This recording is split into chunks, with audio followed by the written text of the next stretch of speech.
Isang mabiyaya at masaganang araw po sa atin lahat. Welcome back po dito sa ating YouTube channel, Tagapanood TV. David Licauco kay Barbie Fortesa lang. Yan po yung ating pag-uusapan at bibigyan ng komento, reaction, opinion sa araw na ito. At ang video na yan ay galing po sa channel ni Chikatis Today. Pero bago po tayo magpatuloy, sa mga hindi pa po nakapag-subscribe dito sa ating channel, lalong-lalo na po sa mga bagong napadaan lang, huwag niyo po sanang kalimutan na mag-subscribe at i-hit ang notification bell para lagi kang ma-update sa mga bagong video na ating ilalabas. Isang like, share, and subscribe mga tagapanood. Sobrang laking bagay po niyan at libre lang po ang mag-subscribe. Kaya naman huwag na natin patagalin to. Simulan na po natin ang ating reaction video sa araw na to mga tagapanood. Let's do this! Chikatis Today. David Licauco stands his ground, proud of Barda, clear on boundaries. Executive Summary. Sa isang interview para sa Never Say Die, napansin ng fans na tila hindi lubos na convinced si David Licauco na may mga fans na ang tandem nila ni Jillian Ward. Nagulat pa nga siya nang marinig na marami ang kinilig sa kanila. Ngunit kapansin-pansin, naging proud at consistent si David nang banggitin ang love team nila ni Barbie Fortesa, ang Barda. Observations. Reaction to Jillian tandem. Nagulat si David na may fans na kinilig sa kanila.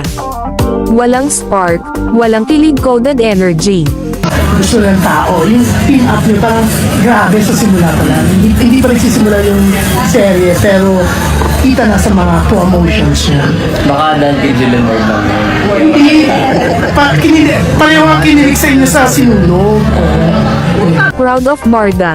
Nang banggitin si Barbie, agad niyang sinabi, iba ang dynamics namin ni Barbie before, very iba.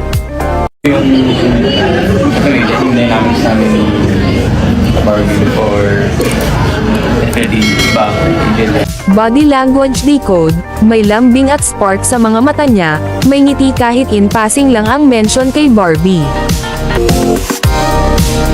Fans, reaction and analysis. Read between the lines, consistent si David, iba talaga ang trato niya pagdating kay Barbie. Kilig avalanche, may ngiti sa eyes niya pag si Barbie ang nababanggit. Ramdam ang spark.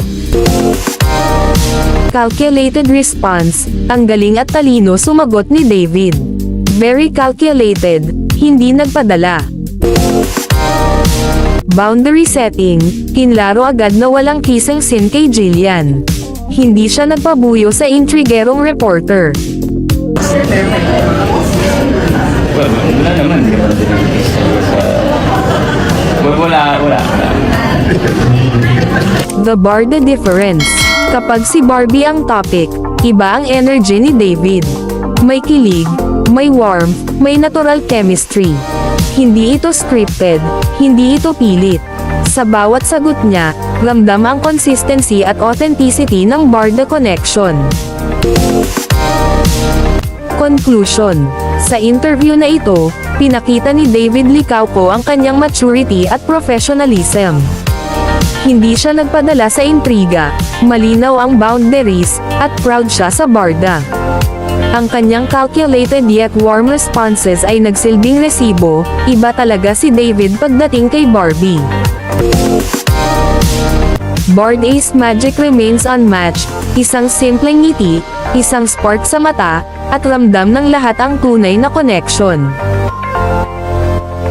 Ibang klase po talaga si David Licauco mga tagapanood, no? Pagdating kay Barbie Fortesa, talagang maninindigan siya para sa kanilang dalawa. Kahit na wala pa silang proyekto na magkasama ngayon, still mukhang bibig niya pa rin si Barbie Fortesa. At sobrang dami po talaga ng mga tagahanga ng Barda, mga tagapanood, na umaasa na sana makita ulit sila sa isang proyekto na magkasama, na magka-love team ulit sila. Sobra po silang namimiss ng mga tagahanga po nila, mga tagapanood, kasi ang ganda po ng chemistry ng dalawang to Parang pwede silang ipalit kina Marian at Dingdong na mga prime queen and prime king dahil po sa ganda ng chemistry nilang dalawa.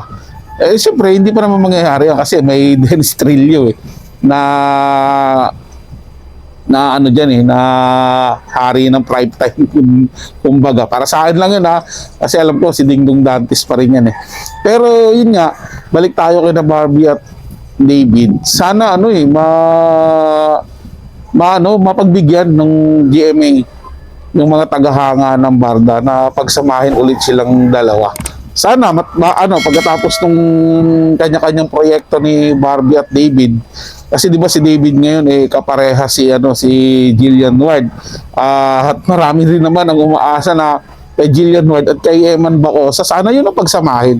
Ewan ko ba kay GMA7 kung ano yung pinaghahagawa ayaw ibigyan yung kahilingan ng mga tagahanga. Kumbaga parang itong experimental, parang ganyan. Pero malay natin, mga tagapanood, 'di ba, sa mga darating na araw, darating na mga buwan, makita na natin yung Jillian Ward at Eman Bacosa, tapos yung Barbie Fortesa at David Licauco. Hindi po ba? Kasi bagay, yung dalawang love team na yan, para sa bagay sa isa't isa yan. Di ba?